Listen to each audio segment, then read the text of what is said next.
According to Google, there is an estimate of about 5 to 7 million people suffering with renal problem, and which are due for renal replacement. Habits you should avoid to protect your kidney. Hi guys, welcome back to my YouTube channel. If you are seeing my face for the very first time, hi, my name is Ayomide. I'm a medical laboratory scientist and I film about lifestyle, career, self-development and every other good stuff. If you're new here, please do subscribe to my channel, check out some of my other videos. If you're a returning subscriber, hey loves, how are you doing? Thank you for always coming back. Thank you for always staying tuned. This video, as you guys can tell from the title, I'm going to be talking about habits you should avoid to protect your kidney.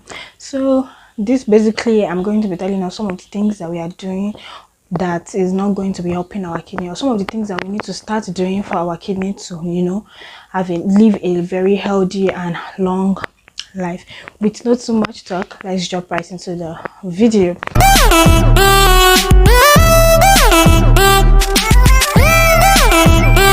So first of all, I'm going to tell us what kidney is. Of kidney. So kidney is a bean-shaped organ that is located in our abdomen. We have 2 kidneys each, which is like a pair of kidneys. So basically, the kidney helps us to maintain body fluids. It also helps us to maintain balance electrolytes, the acid base level in the body. It also helps in the production of the hormone that regulates the production of red blood cell. It also produces the active form of vitamin D that promotes healthy and strong bone. Kidney also helps to release the hormones that regulate blood pressure. It also helps to remove the waste products from the body, which means kidney is an organ that does a lot of work in the body and helps us to live our day-to-day activities. So it is known that the kidney helps to filter about half cup of blood every minute. So as the blood is circulating, half cup of that blood is being filtered by the kidney. So all the waste products, everything that is circulating in the system is being removed by the kidney. So these things are the things that we pass out in urine. Diseases that are associated with kidney, we have the chronic kidney disease, acute kidney disease, kidney stone, kidney failure. We have glomerulonephritis, we have diabetic nephropathy. Some of these diseases, you see, that of diabetic nephropathy has to do with the diabetes, as the name implies. Means that anybody that has high level of blood sugar, high level of high blood pressure in the body, they are at high risk of having renal disease, which is basically kidney disease. Okay, so some of the things that we need to start doing, or some of the things that we need to stop doing to help our kidney: consuming a lot of salt. So now salt is expected to have sodium as a constituent. Consuming too much of sodium increases blood pressure, and like I said, blood pressure is one of the risk factor of having renal problem. So you want to make sure that you adjust your salt level. You don't take excessive salt, balanced level. This is also in aspect of reduce taking fast food, where you cannot be able to regulate the salt that is being put in the food, or other constituents that can trigger things in the body.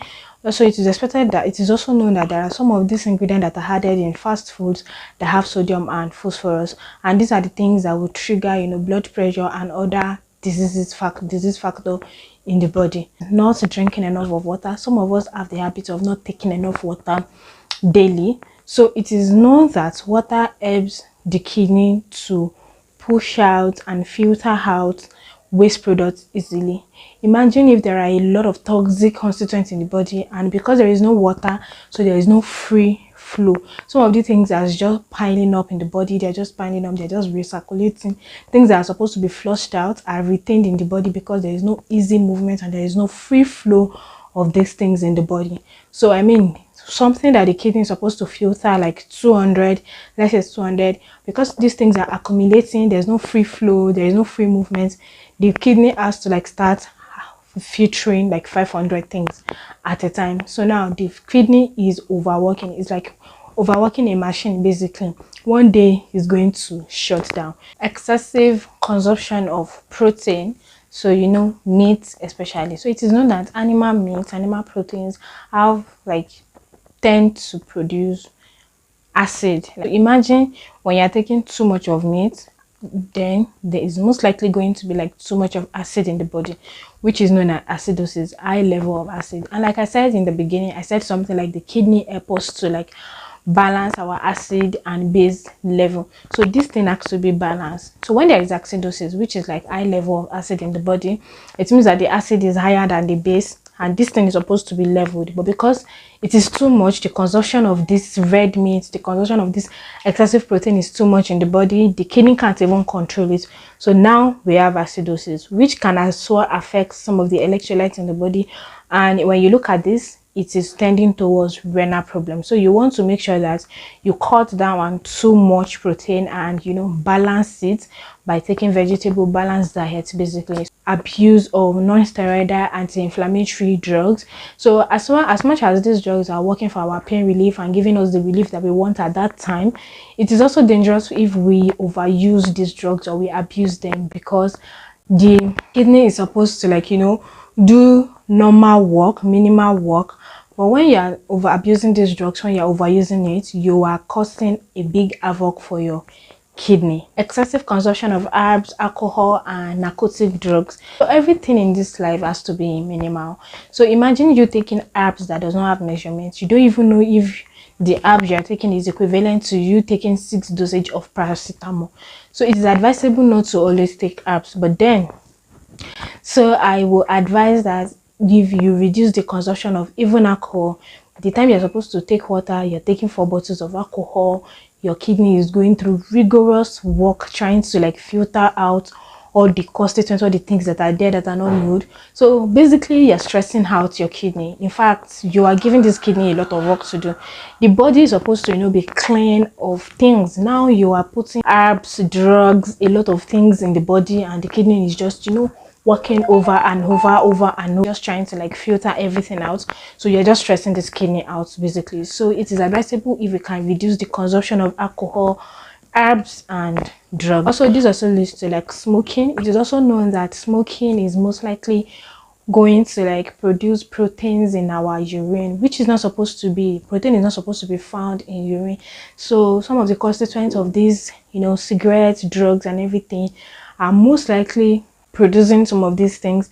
So it is believed that people that smoke and also drink are at a very high risk of having renal issue. According to Google, it is there is an estimate of about 5 to 7 million people suffering with renal problem, and which are due for like, you know, renal replacement. So imagine how this disease is now very common.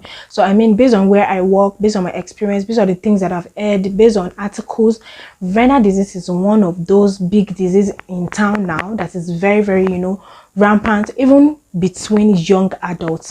So I would advise that we all take care of our kidney. We all try to, like, you know, help our kidney to do a very, you know, minimal work so it can last. Management of your blood sugar level. So if you are following, you know that I talk about diabetes being one of the risk factors for having a kidney disease, also blood pressure. So if you manage your blood sugar well, then there is going to be a low risk of having kidney issues. So that means you need to reduce the consumption of sugar, carbohydrates, glucose, basically. Okay, so these are some of the things that you can do better for you to be able to help your kidney live a better life and also do a minimal work while it is doing its normal work, you know, like removal of waste products, which we all pass out in urine.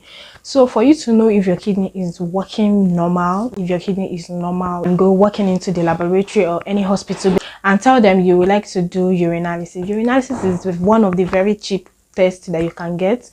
Like, I think urinalysis is like 350 naira, 500 naira, 1000 naira, depending on establishment.